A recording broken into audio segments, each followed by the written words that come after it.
Hello, everybody. Welcome to a presentation by AAUW Mount Vernon and Sherwood Regional Library. I'm Patsy Quick, the president of Mount Vernon AAUW, and with me is Joy Jackson, Information Services Librarian at Sherwood Regional. And I really want to thank Sherwood Regional for hosting us today and also for recording this event for future reference.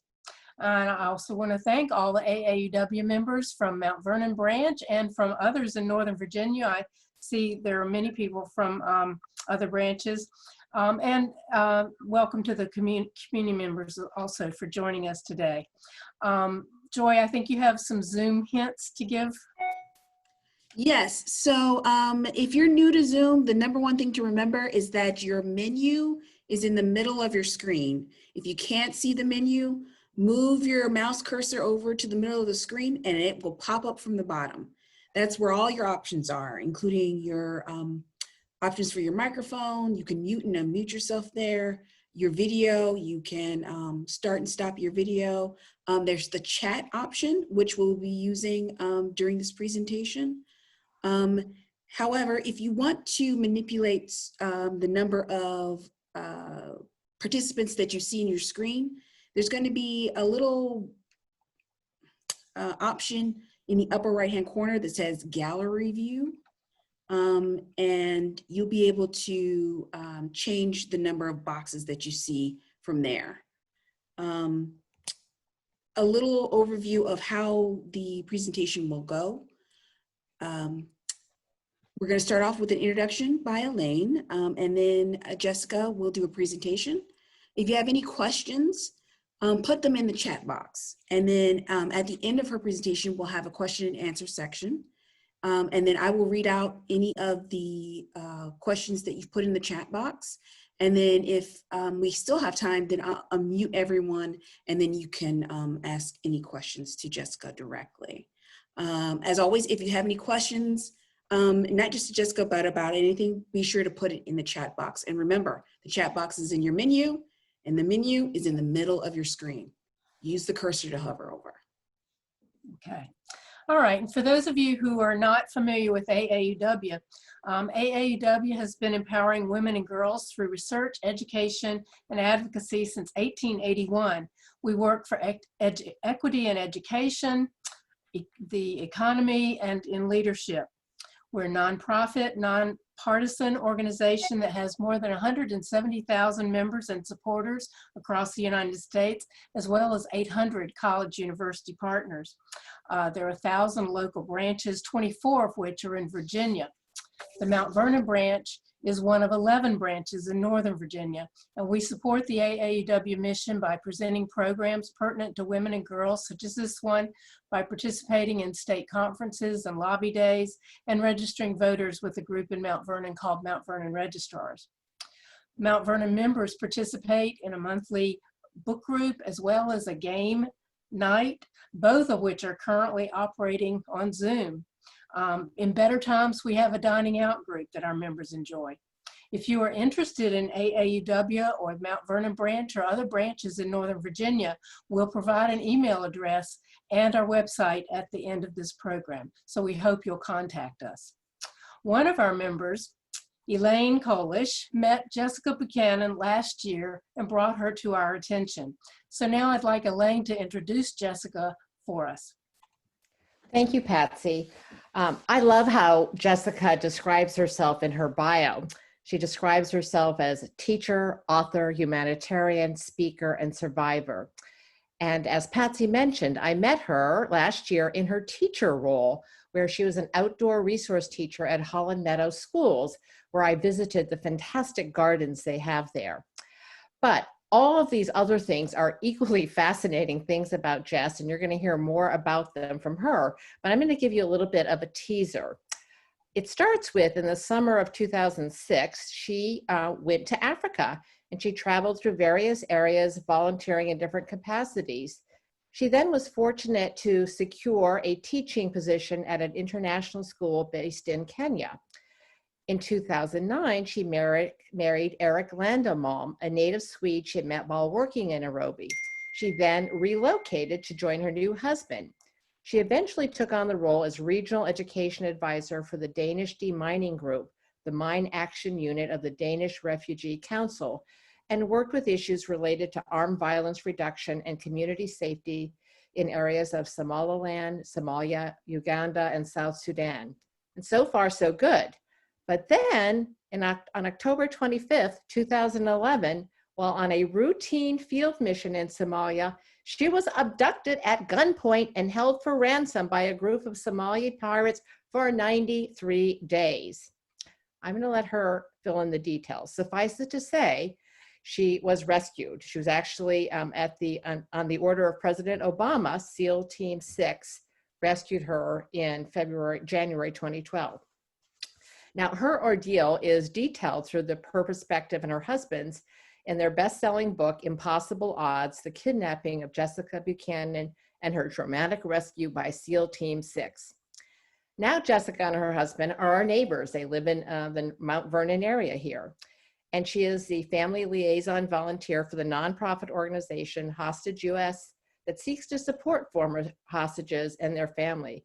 She also serves as an ambassador for the Navy SEAL Foundation, supporting families of fallen SEALs. And as a believer in the power of nature to nurture and heal, she serves on the board of the Holland Meadows Partnership for Outdoor Education that supports outdoor education for disenfranchised children. She's also the co-host of a very popular conversational podcast called We Should Talk About That. And I actually went to one of her podcast launch.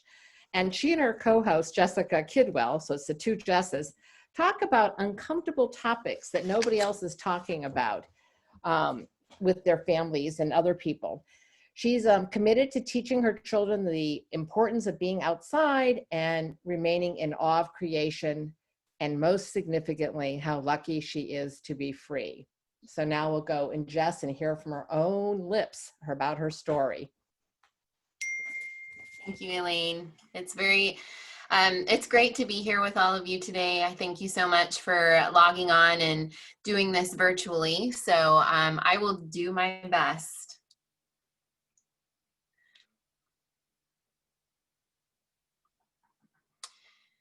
It's day 92 in the desert, and I think the date is January 24th, but I just can't be sure anymore. I'm pretty sure it's around 3 o'clock in the afternoon because the sun is beginning to drop to the right side of my mat, and I wonder how many more 3 o'clock suns am I going to have to watch from this desert sitting underneath this tree. I'm still the only woman living amongst dozens of Somali men, and I'm sick. I'm in some of the most horrific pain that I have experienced in my entire life. I am hallucinating with fever, and some of I'm not even able to walk. And as I drag myself to a nearby bush to be sick, the men who have taken me away from everything I've ever known laugh at me, they mock me. I'm a source of entertainment for them. The leader in the camp, a man who calls himself Abdi, demands that I put on a hijab, cover my blonde hair, and follow him out into the desert. He is tossing a brand new shiny AK-47 from one hand to the next, and he gets in my face constantly and screams, "Where is Big Money?"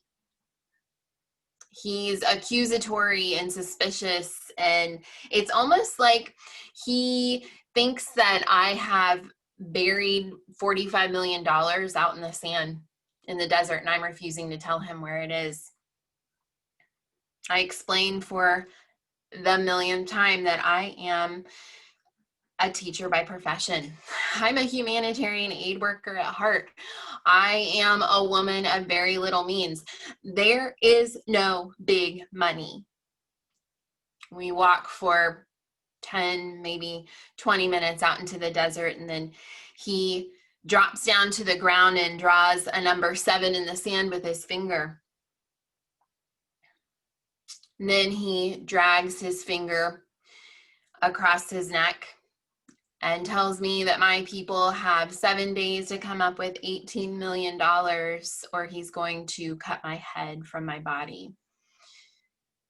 Tears begin to stream down my face as I comprehend the reality that this actually could happen. And he looks at me curiously and he cocks his head to one side and he says, "Why are you crying?" And I say simply, "Because I'm not ready to die."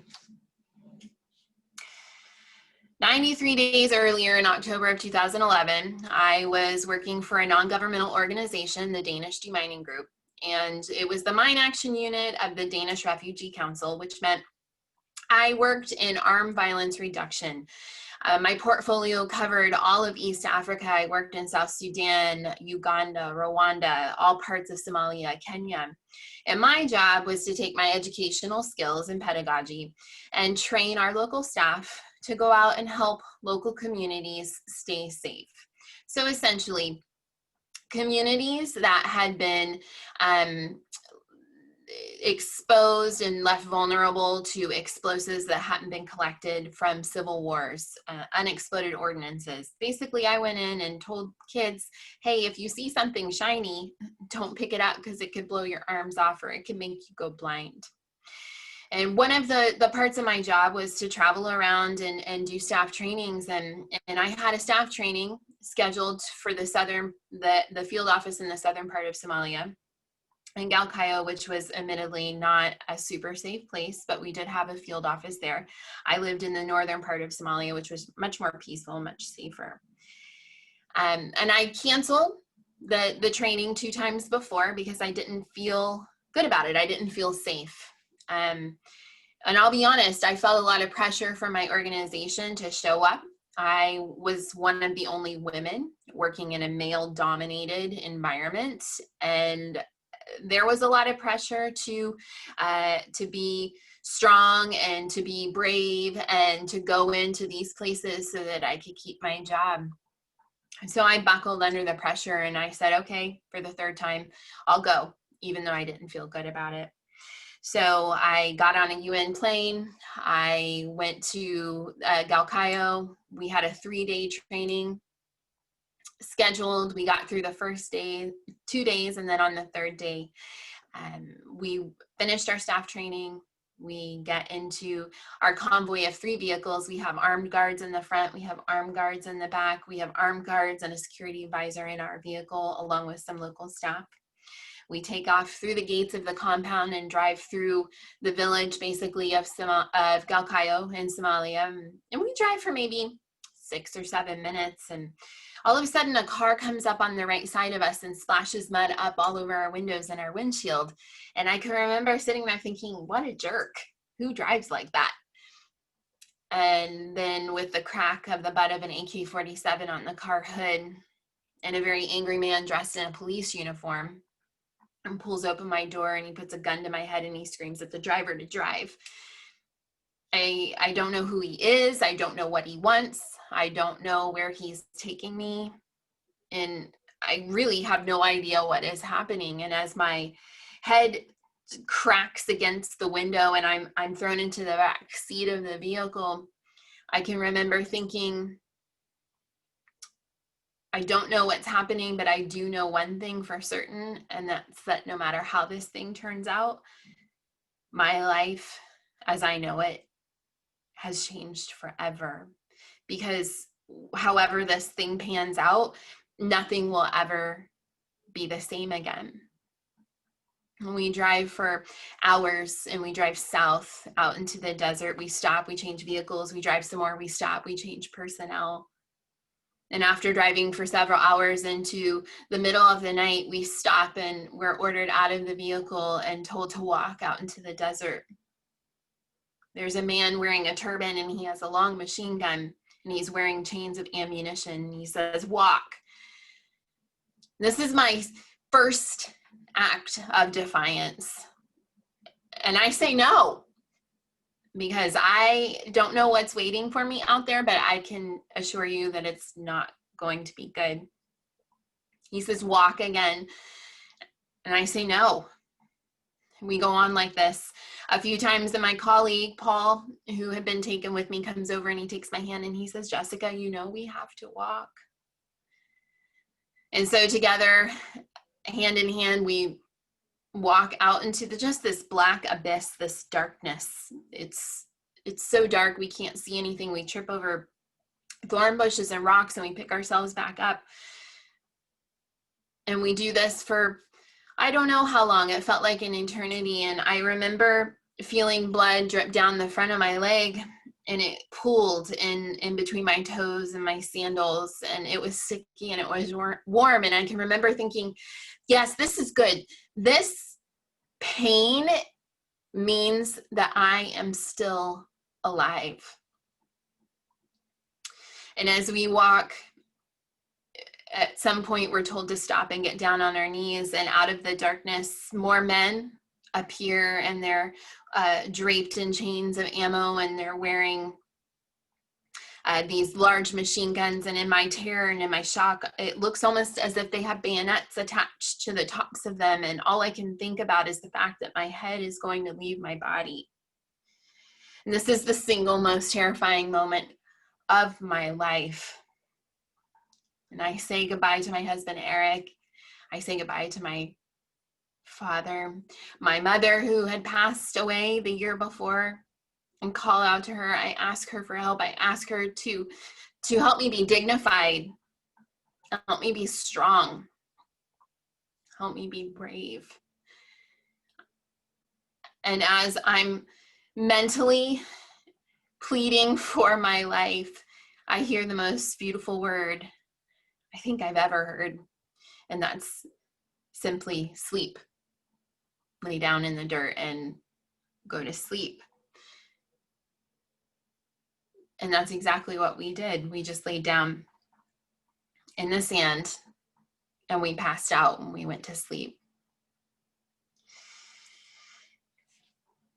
For the next couple of weeks, I would wake up with the same thought progression, the same three thoughts. I would wake up out in the middle of a field. I was cold, I was wet, I was scared, and I was angry. And the first thought was always, I have woken up in the middle of some sort of hell. And the second thought was, I don't know what I did to deserve this. I don't know why I ended up out here, because I came to help. And the third thought was that no matter how much I didn't understand how I ended up out there, it didn't matter, because that's where I was, and I was going to have to figure out a way to survive. I had no idea that we would move 50 to 60 times throughout the course of the 93 days. Sometimes we would stay in a camp for 3 to 4 days. Other times we would move 5 to 6 times in one night. Those times were particularly scary because I would finally have gotten into a deep sleep, and then somebody would get in my face and scream, "Standing, standing," which meant that I needed to get up quickly out of sleep, put together what little belongings I had in a rice sack, and throw everything and myself into a Land Cruiser, because we were running from something. We were always running from something. We lived outside. We were never taken to a house. We were never given a tent. We were never even put in a hole. We were exposed to the elements the entire time. We would sit under trees during the day, and even though there was some shelter and some shade, it was still thorny acacia limbs that had so many gaps in them, and my eyes were swollen shut constantly from the dirt, and my lips and my nose were always cracked and bleeding. And then we would be forced to move our mats out into the open at night, and I never understood why, because it seemed illogical to be out in the open at night. I guess they hadn't thought about night vision or anything like that, and I certainly wasn't going to tell them. Food was sparse. We were in the beginning given a small tin of tuna and a package of cookies or biscuits to eat every other day, maybe if we were lucky every day, and then that eventually led to a big communal pot of spaghetti that they would boil up. And if you can picture me crouched around a big pot boiling over a campfire with 14 to 20 other Somali men, and a big handful of spaghetti noodles was dinner. This eventually led to horrific stomach and GI issues, and we would beg for doctors, and we would beg for medicine, and it was to no avail. There was no privacy. My first fear, of course, was always that I was going to be executed, or maybe that I would be killed in a car accident, because the cars were laced with explosives. My second fear was always that I was going to be raped or sexually assaulted. I would be given maybe a liter of diesel-laced water to go and wash myself every couple of days. And I would try to find the bush in the camp that was the furthest but the closest. And I would try to wash myself without anybody knowing, without anybody seeing. Men constantly slept on my mat with their guns inches from my head. One afternoon, we were thrown into the vehicle. This was a common occurrence. And we weren't told where we were going or what we were doing. We were just told to get in the car, and we drove for hours out into the desert, and we sat under a tree. And then after some time, another Land Cruiser comes roaring down the camel tracks, and out jump these two young Somali men. I mean, they were so young, they must have been 15 or 16 years old, and we were told that they were journalists, and that they were there to interview us, and they wanted to record a proof of life video, because our kidnapper said things were not moving in the right direction. Now, proof of life video is when your captors prop you up in front of a video camera, and they usually put props behind you. In my case, you'll see in just a minute, it was men with guns. And what they do is they instruct you to tell the government and your family that they need more money, they need something or someone else in exchange, because things aren't moving in the right direction. The point of a proof of life video is to prove that you are indeed still alive, so that negotiations can keep moving forward. Oftentimes, they will distribute the video to all the news outlets so that the entire world can watch you plead for your life. This is my proof of life video. I'm saying my name is Jessica. I am safe. I'm alive. You can see that I'm being taken care of. We want to implore the American military not to attack. We need the American government to do something. We need more money. Things need to move faster because they're not moving in the right direction.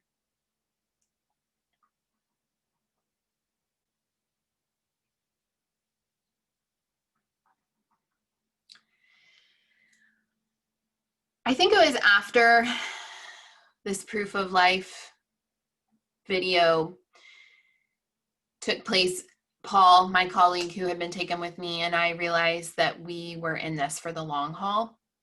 Up until then, we had thought, we're humanitarian aid workers. We work in the communities. We have community support because we've done all of this work and have assisted and supported so much. And we realized then that wasn't going to do anything. And the fact that we were going to be there for quite a long time needed to be accepted. So we decided that we needed to make a plan, and we promised each other two things. And the first thing that we promised each other is that neither one of us would try to escape.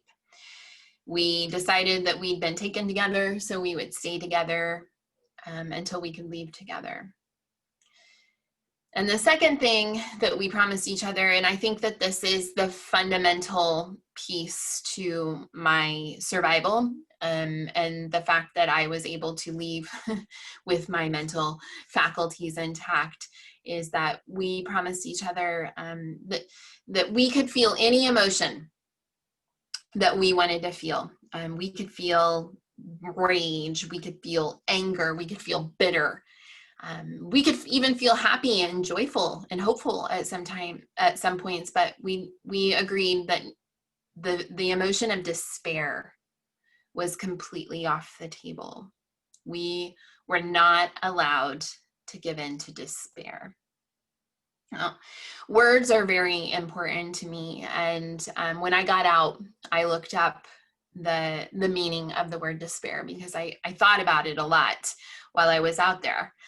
And the definition in the Webster's Dictionary defines despair as a complete loss or absence of hope.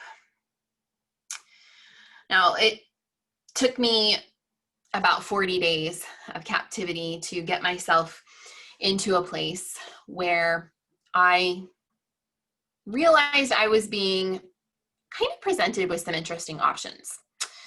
I decided that people, spend all this time, maybe they quit their jobs, they travel halfway around the world to go and find themselves. And here, I had an interesting opportunity to sit under this tree and do it. And I could even do it for free if I didn't take into account that $18 million ransom demand on my head. But I realized that I had been given 3 things that I probably was never going to get again in my lifetime if I survived. And the first thing I had been given out there was time. I had so much time. And now in retrospect, as a mother of 2 small children who is like trying to virtually school my kids, God knows how much time I had. And the second thing I had was solitude. The desert is an incredibly beautiful and quiet place. And it's very, very given to self-reflection. And the third thing I had was, nothing. I had absolutely nothing to do. I didn't even have a pen and a piece of paper. So I decided I was going to get busy, and I was going to make a work plan, and I was going to start reframing things. And I was going to take every single year of my life that I could remember, and I was going to get really detailed, and I was going to remember everything that had ever happened to me in my entire, at that point, 32 years. For instance, when I was 4 years old, I remember my mother taking me to the movie theater for the first time. And it was a hot July night in southern Indiana, and the air was really sticky, and we were sweaty. And I remember how suntan her arms were, and they were freckled from the sun. And she was wearing this beautiful blue sundress with little white flowers. And she got me a soda, and we shared a big tub of popcorn. And I could remember the texture of the popcorn in my mouth, and I could taste the sweetness of the soda.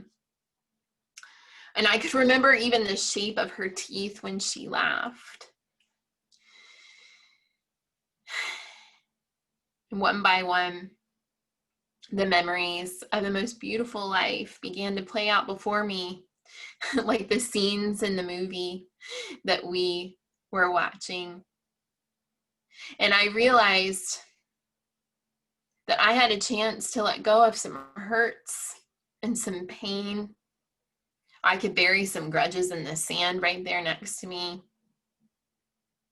I could ask for forgiveness for some things, and I could also forgive. And when I had remembered everything I could possibly remember, I began to plan for a future that I had no idea if I was going to live to have, but it gave me a goal. It gave me a purpose. It gave me hope, which was my antidote to despair. And more than anything, it gave me a place in the middle of all that chaos where I alone was in charge. Now, it got to a point where, while my mental, I think, state was pretty good and I was feeling strong and hopeful, my body began to really weaken and start to feel like it was failing me. And I got a urinary tract infection because of the lack of sanitation and just being outside for so long. And I knew that it was moving into a kidney infection because I'd had one before. And so January 16th of 2012, I'd been out there for probably about 79 days at this point. And my kidnappers drove me out into the desert and put me on the phone for my last proof of life call. And a proof of life call is kind of like the proof of life video, but they put you on with your family communicator and they ask you a series of security questions to make sure it is indeed you, that you are still alive, so the negotiations can keep moving. And on this particular call, this was my 6th call and my last, although I didn't know it. Our family communicator, a woman who called herself Alex, asked me how I was doing. And I said, well, you know, usually I would say, I'm okay. I mean, I'm not okay, but I'm okay. This time I said, I'm not okay. Said, I'm so sick. You have to get me out of here. I listed my symptoms and I said, I really do believe that if something doesn't happen quite soon, I'm going to die out here and I'm never going to see my family again. So day 93, I'm still out here in the desert and I move my mat out into the middle of the field like I've done all the other 92 nights before. And I didn't know until I spent all this time out there under the stars that there are 2 stars that come out at the same time every night, and one is brighter than the other.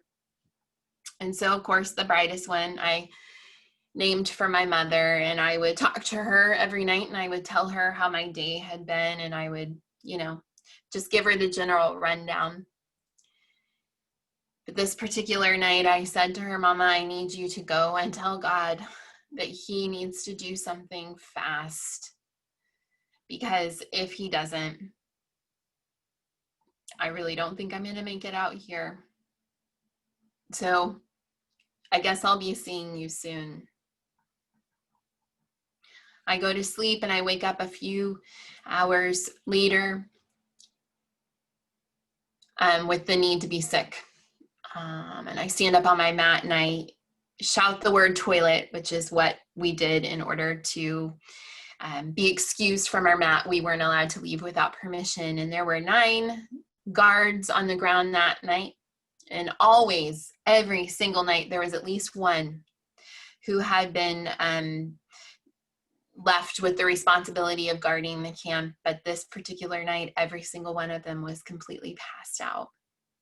And I say toilet again, and no one wakes up. And so I grab my small pen light that they had given me and I start flashing it so that they know that I'm there, and I find the nearest bush and I do what I need to do, and then I come back and I wrap myself up in my blanket and I try to go back to sleep.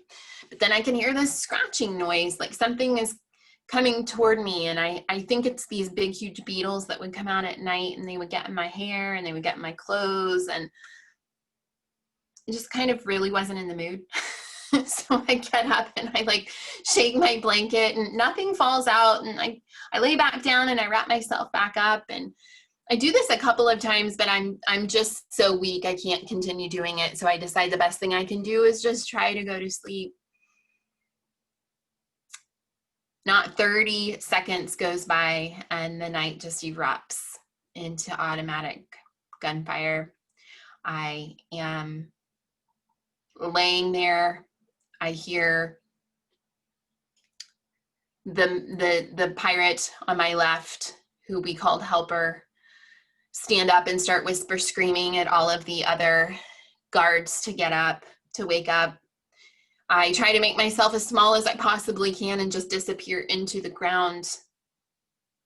I'm hearing some of the most horrific sounds all around me. Men are breathing their last breaths. They are dying. They are calling out for their loved ones. And all I can think is, no more change. I cannot survive this, because in my mind, I think I'm being taken by another group, probably Al-Shabaab, an Islamic extremist group. And if that's the case, then there's no hope for my survival. And then suddenly I feel hands on my arms and on my legs, and they shake me. And I'm trying to fight back. And then the blanket is pulled away from my face. And I can't see anything. It's black night. It's black sky. There seem to be black masks standing there. And I hear the voice of a young American man, and he says my name. And he says, Jessica, we're the American military. We're here to rescue you. You're safe now, and we're going to take you home. And in my shock, I just start shaking, and he helps me sit up, and I say, all I can say over and over again is, you're American. You're American. I can't process how, when, where. And he gets down on his knees on my level, and he hands me some medicine and a clean bottle of water, and he says, we've been watching you since day one. We know how sick you've been. One of them asks me if I know where my shoes are, and I have no idea. I'm just in so much shock. And so he stoops down and he picks me up and he throws me over his shoulder, and he just takes off running across the desert. And I swear it was, even in that moment, I was like, this is definitely like a movie I've seen somewhere. How can this be my life? He carries me to a place that's deemed safe, and he puts me down. And of course, my first question is, you know, is Paul still here? Did he make it out alive? Is he safe? And he's sitting there, and he leans over and he says to me, Jessica, do you know who these guys are? And I mean this in the nicest way possible, but I remember saying to him, who cares who these guys are? They got us out of here. We're safe. We're going home. He says, Jessica, these guys are SEAL Team 6. These are the same guys that got Osama bin Laden. The same man that had carried me out, the soldier, he says, okay, I'm going to go back and I'm going to get your shoes because we have to walk a ways to the helicopters. And something, I blame it on the shock, comes over me, and I say, while you're out there, there's this small little powder bag that they let me keep. And I'm wondering if you wouldn't mind looking through my stuff and bringing it back for me. And he looks at me like, okay. He comes back a few minutes later, and he has my shoes, and he's carrying like a roller bag that the pirates had given me to keep some of my things in. And I'm like, oh yeah, I hate to tell you, but yeah, that's not the right bag. And he just looked at me like, but also with some familiarity, because I know at some point his wife had sent him into a store to get something, and he came back with the wrong thing, and he just put it down and went back and came back with the right bag. And it's funny, you know, it's a funny story, but it's very significant because it was a small bag that a very dear friend of mine had given me, and it had some important things from my mother in it. And more importantly, it was just the first time that anybody had ever in 93 days treated me like a human being with some dignity. No, they don't think the premises are safe, and so they ask us to lie down, and several of them lie down on top of us. And I remember looking up, and the rest of the soldiers had formed a shield basically around us. We laid like that until the helicopters came in, and then we walk, run, crawl, trip our way to these helicopters. And then I remember just throwing myself on, not really being able to breathe until we were several thousand feet up into the air. And we fly to a military base, and then we get into other planes, and all the guys are celebrating and they're hooping and hollering and they want to tell me about the Super Bowl and the NBA playoffs, and they ask me if I want a Snicker bar or if I want chips and salsa, and I can't respond and I can't say anything. And I wonder if all those days out in the desert have caused me to lose my social skills and if I will ever be able to get them back. And one of them comes over to me very quietly and he bends down on a knee and he hands me a small parcel of fabric, and I look down and see that it's an American flag. And he just says simply, "Welcome home, Jessica." And then the tears begin to fall, and then the words come. I was relaying this story to a young man in the hospital in Djibouti on a military base, and how shocked I was, because I never ever expected, never thought anything like this could be possible. In fact, my colleague Paul would say on a regular basis, look up at the sky and just say, scream out, "Send in the Marines." And I would get so irritated with him. And I would say, "Paul, you're from Denmark. How many people are in your country?" And he would say, "Well, 4 million. And I'd say, "I'm from America. We have a lot more people in our country. No one knows we're here. We're not military. No one cares. We're just humanitarian aid workers. We're going to sit here for a long time." And I realize now that I was wrong. And as I was sharing this story with this young soldier, I don't even know who he was or where he came from or why he was even there, but I'll never forget him pulling up his sleeve, and he showed me a tattoo on his forearm, and it was the missing in action and the prisoner of war tattoo. And he said,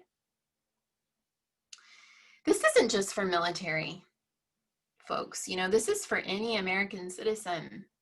We don't leave anybody behind. When the stars align and we are able to get to them, we will go out and we will rescue them." Once again, tears just fall down my face as I realize that by order of President Obama, the country's most elite SEAL Team 6 had been sent out into the Somali desert in the middle of the night to rescue a school teacher from Ohio.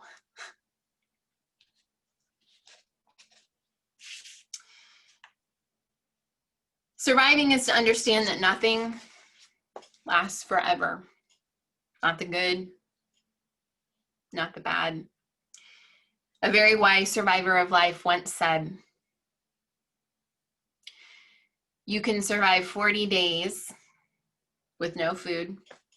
You can survive 3 days without water, 8 minutes without air, but for only 1 second without hope."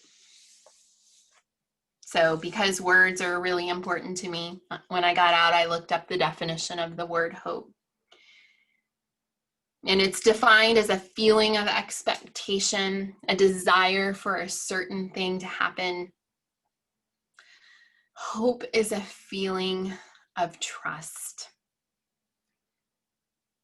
Now, I know I'm not the only one who feels like we may be a little short on trust these days, because we're living through some hard times. Everywhere we turn, there's chaos, confusion. Things are constantly changing. And I think a lot of us just don't really know what to expect from the day-to-day anymore. And when I feel the weight of the right now, and it feels like it's too heavy for me, I think back to some of the darkest days of my captivity, and I remember that I know how to find hope. Even if it's just a few little shreds. I know it's possible. Sometimes I have to look really hard. And sometimes it's as basic as just trusting that my next breath is going to come. But I know if I could find it then, I'll be able to find it again. Because while we may be lacking in some of the things right now, maybe feeling that our freedoms have been taken away, our lifestyles, our routines, school, there is one thing I know that not even this pandemic can take away from us, is that it's our choice. And we always have the choice to choose hope. Thank you. God bless you. And God bless America. Thank you so much, Jessica. That was amazing. That was incredible, incredible. I didn't see any, oh, here's one. Here's one question. It says, Jessica, you said in your book that it felt as if my life as a good girl had sent me down the wrong path, leaving me eager to cooperate. Have you gotten over being the good girl? Yeah. In fact, I had a friend just send me this recently, but it says in my bracelet, and I wear it every day, you're a badass. Boundaries. And you know, that good girl that said, okay, I'll go on that field mission, even though my instincts, my intuition is screaming its head off at me. This is not the right thing. This is not the right thing. Whoa, that's a whole book in and of itself that I'm working on. So yes, that's a really good question. Thank you. Okay, hold on one second. It says, I'm inspired to hear you talk about setting your attitude to exclude despair. That was actually a really great point. Without hope, there's not much you can do. Are you still in touch with Paul? Do you think things would have been different without him being with you? I am not still in touch with Paul. That was a part of me letting go of the good girl. The kidnapping was largely in part of Paul's, he didn't disclose to me that there was a kidnapping threat on that field office because he didn't want me to cancel my trip. And so withholding that information took away my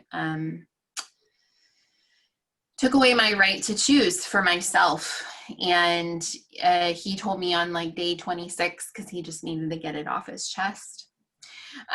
So, you know, and what do you do with that when you think that, wow, you might be the last person I ever talked to in my entire life. So you just can't manage that. So we're just going to tuck that away. But as soon as we got out, you can be sure we had some things to talk about. And we went through all kinds of mediation, and we could just never see eye to eye on that. I had my experience. He had his experience.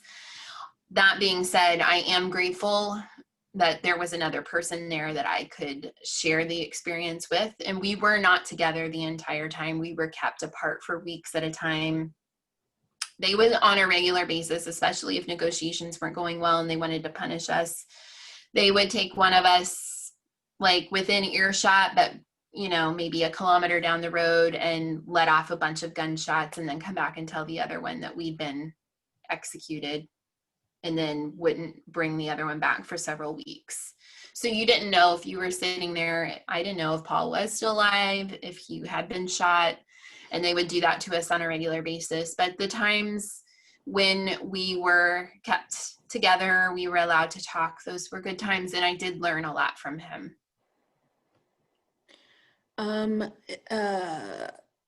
says, I love it that you found and are using your voice for good. It's now several years since all of this occurred, but the emotion is still there. We can feel your pain. How are you still adjusting? Every day is an adjustment. I say, you know, yes, it's kind of like just hit me that it really has been. It's been 8 years since the rescue, and that's a significant amount of time. But, you know, trauma doesn't have any end date. It is not linear. It is meandering, and sometimes you make halfway up the mountain and then you roll back down and you got to start again. I've had really good experience, and I've been recently starting to talk pretty vocally about my experience with accelerated resolution therapy, which is a particular trauma modality that is meant to help sufferers of PTSD. And that has been incredibly effective for me. I think that it is also helping me find my voice. And I have so many things that I've learned through just the kidnapping. You know, I have talked a lot about how like the kidnapping is a trauma, right? But then you have to survive survival. And that's where I'm always going to be.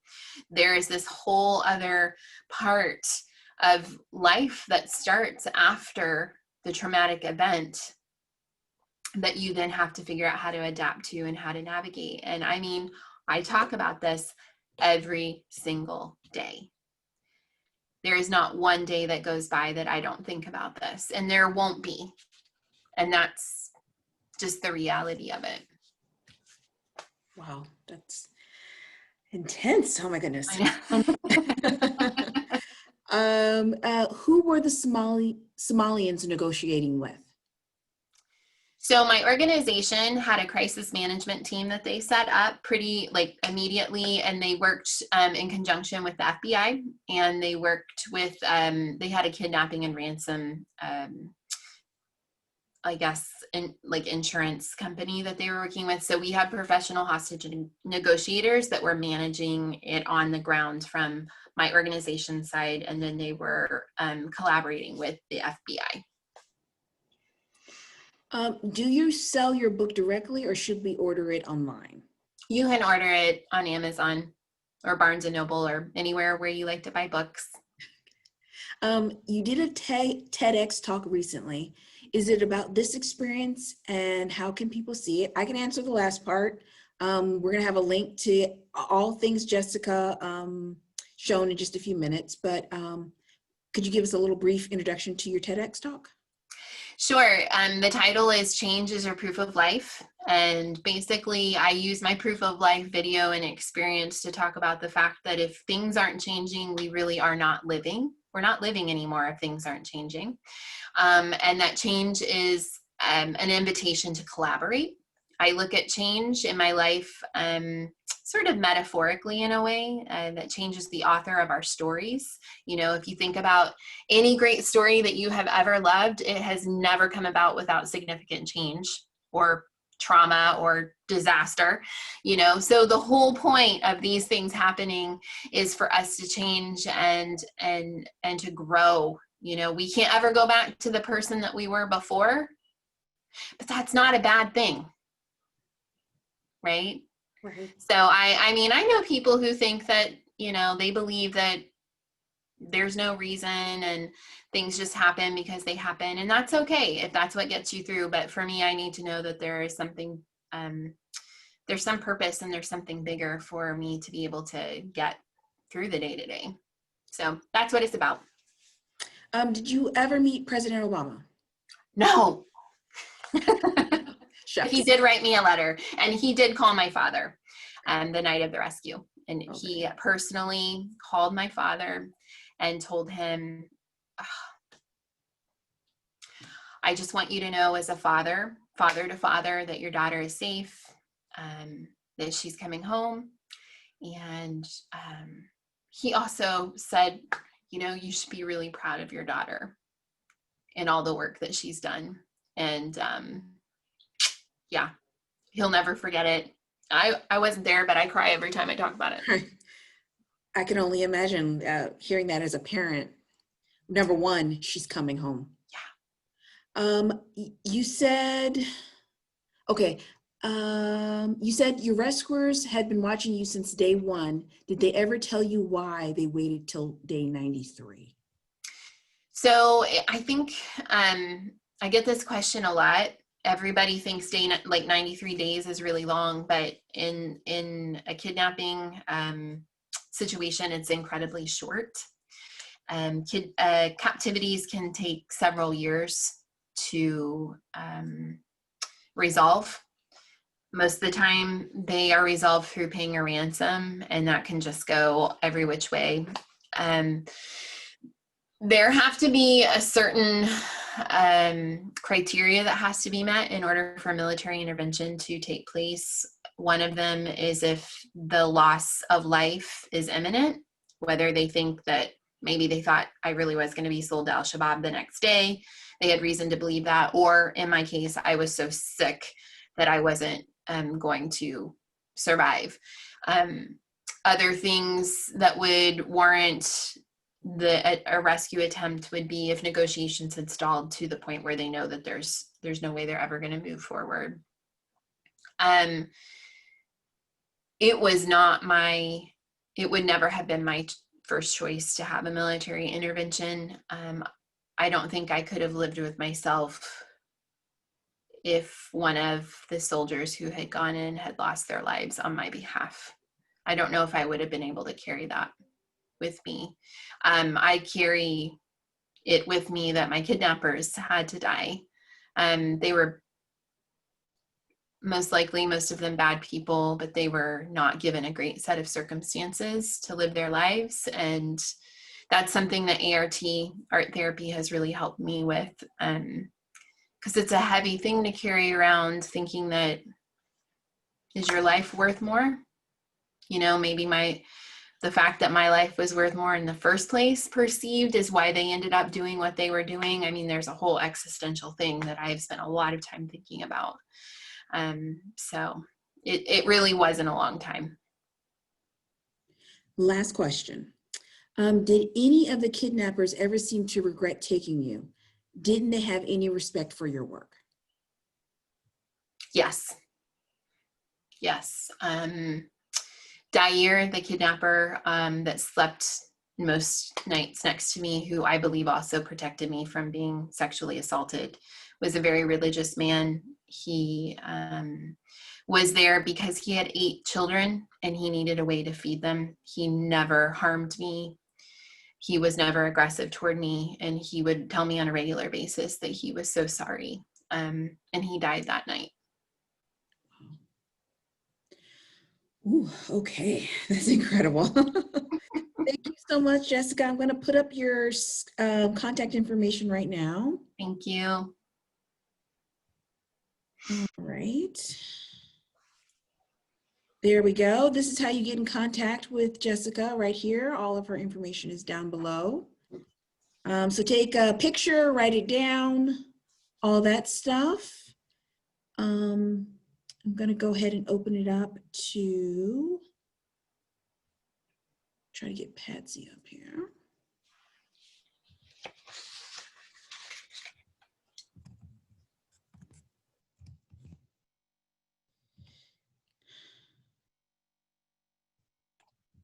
Okay, Patsy?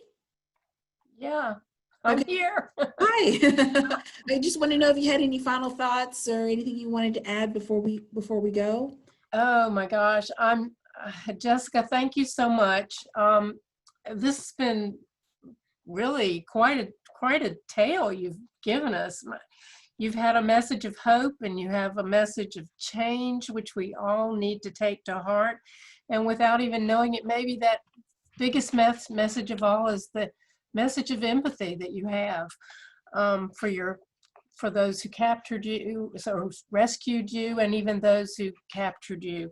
So we thank you from the bottom of our hearts, and we're so happy that you're safe and that you have been able to live your life and create a new and better life, hopefully. So thank you very much. Thank you all for attending too. It's wonderful. Yes, thank you. Elaine, did you have anything you wanted to add?